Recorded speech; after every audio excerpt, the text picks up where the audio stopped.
शक्तिमान पिता धन्यवाद करते हैं आज के सुंदर बाइबल अध्ययन के लिए। खुदावन हरी को बड़ी बरकत दें, आशीष करें। पिता यीशु नाम से मांगती हूँ, आमीन। हम पढ़ेंगे 8 अध्याय दूसरा राजा। सुनेमवासी स्त्री की भूमि की वापसी। जिस स्त्री के बेटे को अलीशा ने जिलाया था, उसे उसने कहा कि अपने घराने समेत यहाँ से जाकर जहाँ कहीं तू रह सके वहाँ रह, क्योंकि यहोवा की इच्छा है कि अकाल पड़े और वह इस देश में 7 वर्ष तक बना रहेगा। परमेश्वर के भक्त के इस वचन के अनुसार वह स्त्री अपने घराने समेत फलिश्तियों के देश में जाकर 7 वर्ष रही। 7 वर्ष बीतने पर वह फलिश्तियों के देश से लौट आई और अपने घर और भूमि के लिए दुहाई देने को राजा के पास गई। राजा उस समय परमेश्वर के भक्त के सेवक गेहाजी से बातें कर रहा था और उसने कहा, जो बड़े बड़े काम अलीशा ने किए हैं उनका मुझसे वर्णन कर। जब वह राजा ये वर्णन कर ही रहा था कि अलीशा ने एक मुर्दे को जिलाया, तब जिस स्त्री के बेटे को उसने जिलाया था वही आकर अपने घर और भूमि के लिए दुहाई देने लगी।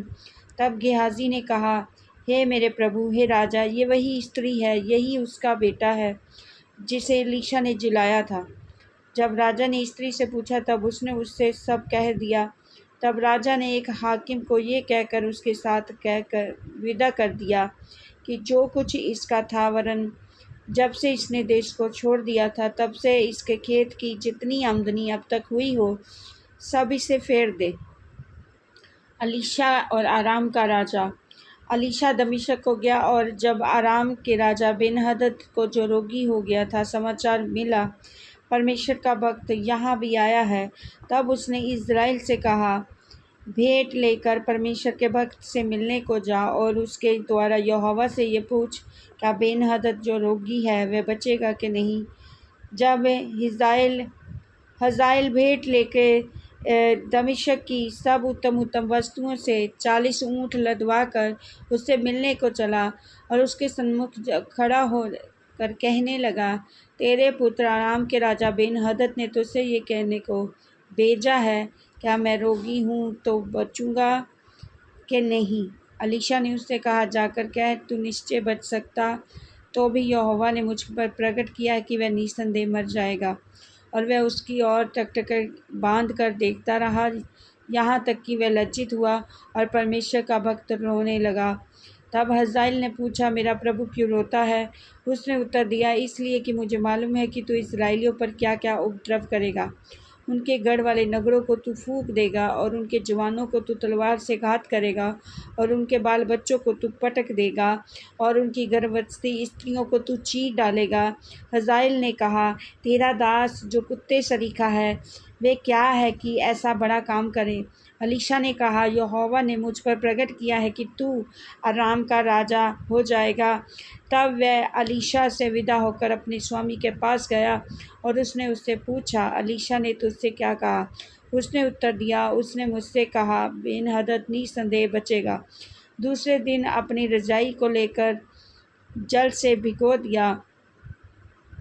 दूसरे दिन उसने रजाई को लेकर जल से भिगो दिया और उसको उसके मुंह पर ऐसा उड़ा दिया कि वह मर गया। तब हजाएल उसके स्थान पर राज्य करने लगा। इज़राइल के राजा अहाब के पुत्र योराम के 5वें वर्ष में जब यहूदा का राजा यहोशापात जीवित था, तब यहोशापात का पुत्र यहोराम यहूदा पर राज्य करने लगा। जब वह राजा हुआ तब 32 वर्ष का था और 8 वर्ष तक यरूशलेम में राज्य करता रहा। और वह इज़राइल के राजाओं की सी चाल चला जैसे अहाब का घराना चलता था, क्योंकि उसकी स्त्री अहाब की बेटी थी और वह उस काम को करता था जो यहोवा की दृष्टि में बुरा है। तो भी यहोवा ने यहूदा को नष्ट करना ना चाहा। ये उसके दास दाऊद के कारण हुआ, क्योंकि उसने उसको वचन दिया था कि तेरे वंश के निमित्त मैं सदा तेरे लिए एक दीपक जलता हुआ रखूँगा। और उसके दिनों में एदोम ने यहूदा की अधीनता छोड़कर अपना एक राजा बना लिया।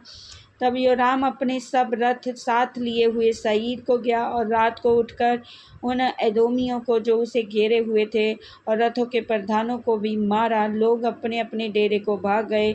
यों एदोम यहूदा के वश से छूट गया और आज तक वैसा ही है। उस समय लिब्ना ने भी यहूदा की अधीनता छोड़ दी और योराम और के सब काम जो उसने किया वह क्या यहूदा के इतिहास की पुस्तक में नहीं लिखा है? अंत में योराम अपने पुरखों के संग सो गया और उनके बीच दाऊदपुर में उसे मिट्टी दी गई और उसका पुत्र अहज्याह उसके स्थान पर राज्य करने लगा। आहाब के पुत्र इज़राइल के राजा योराम के 12वें वर्ष में यहूदा के राजा यहोराम का पुत्र अहज्याह राज्य करने लगा। तब जब अहज्याह राजा बना तब 22 वर्ष का था और यरूशलेम में 1 ही वर्ष राज्य किया। उसकी माता का नाम अतल्याह था, जो इस्राएल के राजा ओम्री की पोती थी। वह अहाब के घराने की सी चाल चला और अहाब के घराने के समान वह काम करता था जो यहोवा की दृष्टि में बुरा है, क्योंकि वह अहाब के घराने का दामाद था। और वह अहाब के पुत्र योराम के संग गिलाद के रामोत में अराम के राजा हजाएल से लड़ने को गया और अरामियों ने योराम को घायल किया। राजा योराम इसलिए लौट गया कि इज़राइल के उन घावों पर इलाज कराए जो उसको अरामियों के हाथ से उस समय लगे जब वह हजाएल के साथ लड़ रहा था। अहाब का पुत्र योराम इज़राइल में रोगी था, इस कारण यहूदा के राजा यहोराम का पुत्र अहज्याह उसको देखने गया। इस वचन के द्वारा प्रभु ब्लेस करेंगे। आमीन। सब कुछ है मसीह।